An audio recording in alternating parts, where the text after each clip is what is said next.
Hello and welcome to the show with me, JP. Today, you'll see I'm in a different room, so the lighting's a little bit better, and I've got like a portal gun, which is over there, which is kind of cool, huh? So on with the news. GTA 5 Online launches this week, and there are tentative reports of a PC release date of 22nd of November, which should be pretty cool, and I'm super excited about. And you know, in other GTA 5 news, it made $800 million in day one. And $1 billion 2 days later. So it's the fastest game to $1 billion after Black Ops 2, I believe, which made it in 15 days, beating out the competition there by 2 weeks. That's not all I wanted to talk about in regards to GTA 5. I actually kind of want to use it as a jumping off point to talk about how video games are perceived in general nowadays.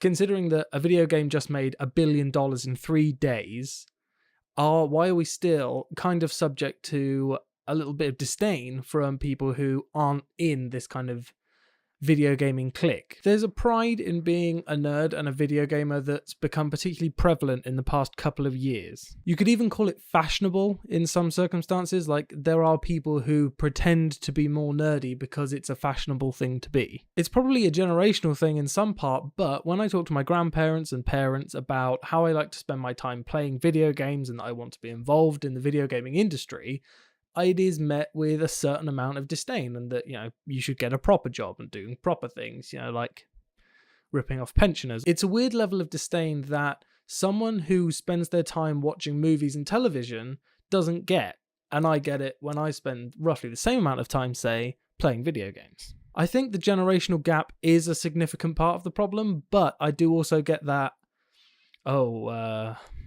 you play video games, look from some of my peers who I thought would kind of understand, considering they're the same generation as me and the generation that has seen this massive boom in the video gaming industry. And not just in the video gaming industry, but in nerd culture in general. There's this massive acceptance of all things nerd, seemingly, but it's not actually seen on kind of a day-to-day level by general purpose nerds. Considering that a flagship game of the industry, the GTA series, that's been around for donkey's years and is beloved by gamers and known by people who aren't really gamers, why is this still the case? Why are we still subject to that kind of disdain and lack of understanding when it's what we love spending our time doing? When I say I want to write for or about video games, why don't people say, wow, that's good for you, any particular genre or any particular game in mind that you want to write for or about, like they do with someone who says they want to write for film, television, or even sports? It could just be very, very slow adoption rates, essentially, in that the video gaming industry is still pretty young by standards of television and film. And when television and film kind of first launched back in ye olde good old days, there would have been that kind of tentative acceptance that this is ruining our children and all that jazz. Maybe as generations move forwards and, say, my generation have kids and educate their kids and let them play video games, that level of acceptance will rise to a point where video games are just something that we don't think about, like films and television, that we don't think about as harming people, or we don't think about as being a waste of time, because it's just a leisure activity.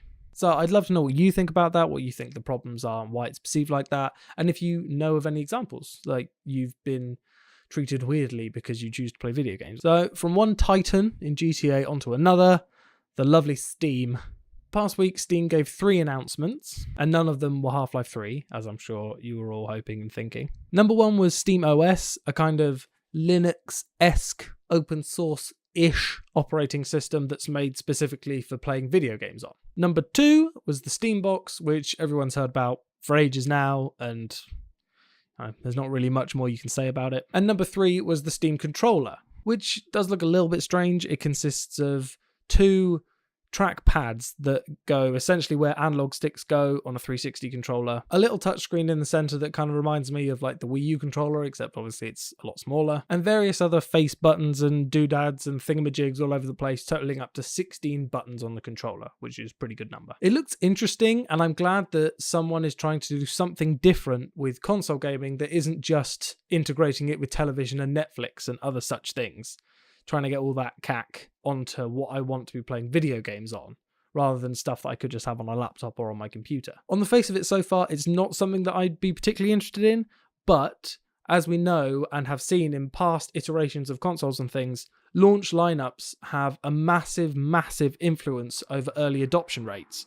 So if they can get a really crazy launch lineup, like Half-Life 3, like Team Fortress 3, Portal 3, Left 4 Dead 3, one of the threes, then that could be a killer app that could make this system just freaking skyrocket. So I wait with bated breath to see if any of those things do come out and whether this can make anything of itself. I mean, it's great that there's something out there that's posing competition to the Titans, it's coming from a Titan, so I guess that's not completely true, but monopolies are bad. We don't want anyone to have a monopoly over this. And if they can hit somewhere that hasn't been hit yet, or fill some gaps, something in the industry, then all luck to them. And Steam are great.